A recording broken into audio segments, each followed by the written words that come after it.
Assalamualaikum warahmatullahi wabarakatuh. Alhamdulillah nahmaduhu wa nasta'inu wa nastaghfiruh wa na'udzu billahi min syururi anfusina wa min sayyiati a'malina. May yahdihillahu fala mudhillalah wa may yudlil fala hadiyalah. Asyhadu an la ilaha illallah wahdahu la syarikalah wa asyhadu anna Muhammadan abduhu wa rasuluh. Allahumma sholli ala Muhammad wa ala Muhammad amma ba'd. Jamaah subuh rahimakumullah. Alhamdulillah pagi ini kita masih diberikan kesempatan oleh Allah untuk hadir pada majelis yang mulia ini. Semoga kehadiran kita semua mendapat ridho dari Allah Subhanahu wa taala. Amin. Salam dan salam kita sanjungkan kepada baginda Rasulullah sallallahu alaihi wasallam dan semoga juga tercurah kepada keluarga, sahabat serta pengikutnya sampai yaumul qiyamah. Melanjutkan apa yang disampaikan oleh Saudara Kemal tadi malam, salah satunya adalah menyinggung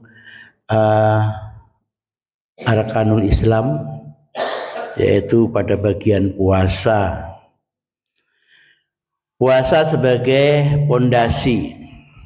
Ini yang ditugaskan kepada saya oleh panitia pagi ini, menyampaikan masalah puasa sebagai pondasi. Tadi Bapak Imam kita di dalam ayat yang dibaca pada rakaat pertama juga memberikan wasiat. Kita diminta untuk jangan sampai mati kecuali dalam keadaan Islam.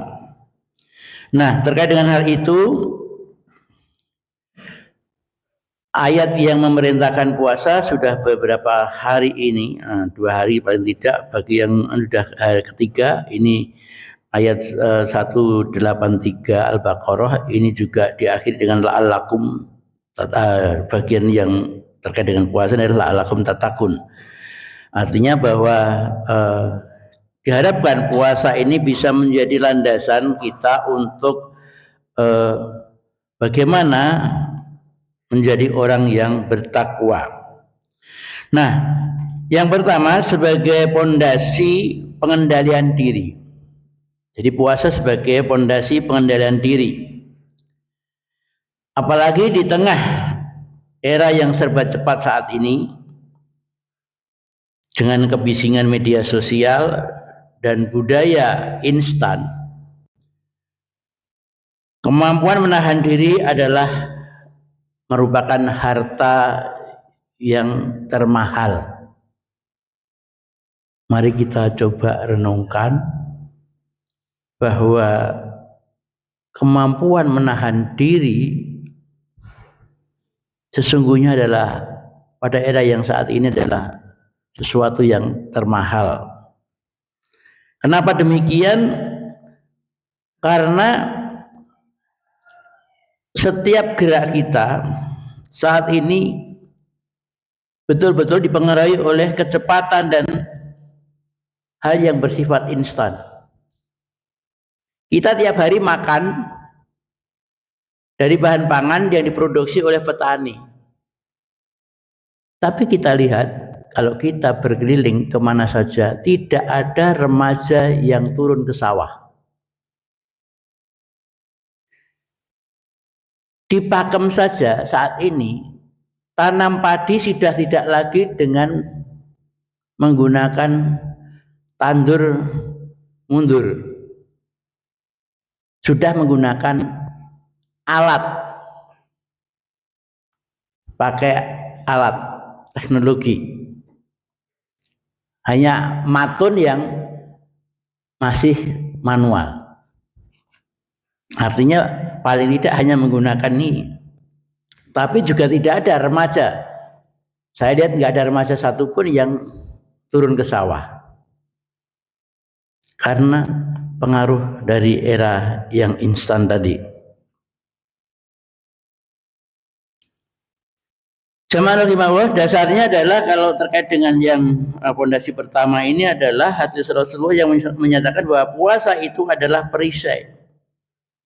Jadi ketahanan kita untuk menghadapi hal tersebut adalah dengan perisai puasa. Perisai apa? Perisai dari nafsu, amarah, lisan yang menyakiti dan perilaku buruk. Dalam konteks hal ini, dalam konteks hari ini maksud saya adalah perisai dari scrolling tanpa batas. Yang kedua, perisai dari komentar buruk di dunia maya. Ini hal yang berat. Coba kalau kita buka WhatsApp kita, apa yang kita sajikan? Mengerikan. Perisai dari godaan gaya hidup yang materialistis. Dengan kondisi yang seperti saya sampaikan di depan, bahwa kita ini sudah diliputi oleh gaya hidup yang materialistik. Ya memang hidup tanpa materi nggak mungkin. Tetapi materi adalah sebagai alat, sarana, bukan untuk menjadi sesuatu tujuan. Selanjutnya perisai dari kecanduan kita yang menggerus kepekaan hati. Betapa banyak anak-anak kita yang saat ini kalau dipanggil itu sampai orang tua marah, dibalik nanti dibalas dengan kemarahan juga, karena terlalu asiknya dengan gadgetnya, dan korbannya sudah banyak. Kok tahu? Karena saya pegiat perlindungan anak, dapat keluhan dari mana-mana. Gimana? Ya yang salah siapa? Ya kita yang memfasilitasi karena tidak bisa mendampingi. Nah di sini ada Pak Muksid yang ahli komunikasi. Alangkah baiknya kalau di masjid ini juga dilakukan bagaimana parenting skill terhadap permasalahan ini, sehingga anak-anak kita nggak menjadi korban di era digital ini. Selanjutnya puasa sebagai pondasi kejujuran dan integritas.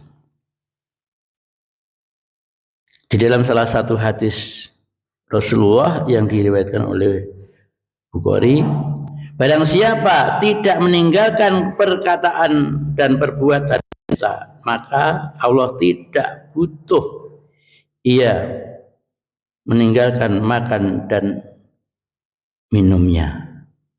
Kita berpuasa paling tidak kan meninggalkan makan dan minum, nahan lapar dan dahaga. Allah nggak butuh lapar dan dahaga kita tanpa kita meninggalkan perkataan-perkataan yang tidak bermanfaat. Maka sering hadis lain dijadikan alasan naum shaim ibadatun. Tidur bernilai ibadah. Bukan kemudian kalau puasa terus tidur terus menerus.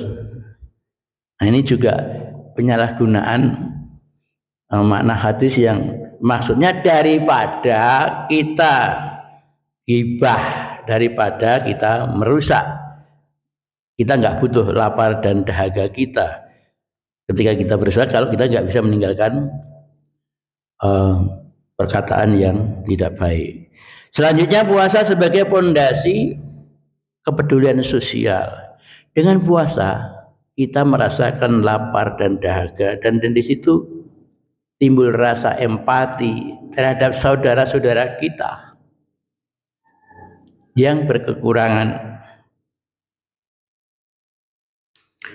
Maka rangkaian puasa biasanya adalah wa'atuz zakah, perintah untuk berzakat. Dan pada bulan Ramadan ini kita berlomba-lomba untuk mengeluarkan sedekah, terutama untuk takjil, untuk untuk membatalkan, atau kita untuk membatalkan dalam artian untuk berbuka puasa. Selanjutnya puasa sebagai pondasi ketenangan jiwa. Nah, dalam hal ini dalam surat Al-Jin ayat 16 yang artinya jika mereka istiqomah di jalan itu, pasti kami berikan rezeki yang melimpah. Istiqomah, kita berpuasa ini dengan berbagai hal yang sudah saya sampaikan di depan tadi, diharapkan kita bisa beristiqomah. Dengan istiqomah itu Allah akan limpahkan, akan berikan jalan dan berikan rezeki yang melimpah. Insya Allah dengan demikian puasa kita melatih istiqomah, ketekunan dan konsisten di dalam beramal. Yang terakhir adalah kaitannya dengan puasa sebagai pondasi kemenangan diri.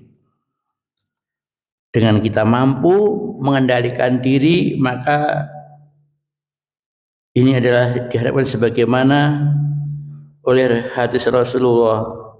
Bagi orang yang berpuasa ada dua kebahagiaan, yaitu kebahagiaan ketika berbuka dan kebahagiaan ketika bertemu dengan Allah kelak.